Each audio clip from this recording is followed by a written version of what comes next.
Doctor ইউনূসের ব্যাপারে ছাত্ররা ওনাকে প্রধান উপদেষ্টা হিসেবে ঘোষণা করেছে। ছাত্ররা করতেই পারে, কারণ এই আন্দোলনটা তাদের চেষ্টার ফসল। তাদেরকে আমরা সম্মান করি, তাদেরকে আমরা অত্যন্ত গভীর শ্রদ্ধার সাথে পালন করি, এবং যদি সত্যিকার অর্থে জাতি একটা সুস্থ রাস্তায় উঠে, তাহলে এটা হবে তাদের ত্যাগের ফসল।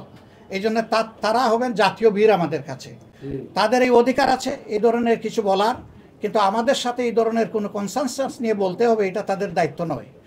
আমরা শুধু রাষ্ট্রপতিকে অনুরোধ করেছি তিনি যেন তাদেরকেও শুনেন।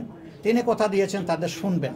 এখন তারা কি শোনাবেন এবং রাষ্ট্রপতি কি শুনবেন এটা একটা বিষয়।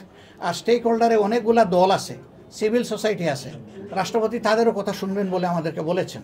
সুতরাং এটাতে একটু সময় লাগবে। আমরা এখন এই বিষয়ে কোনো মন্তব্য করছি না, তবে আমরা তাদের সমস্ত প্রক্রিয়াকে শ্রদ্ধার সাথে দেখি।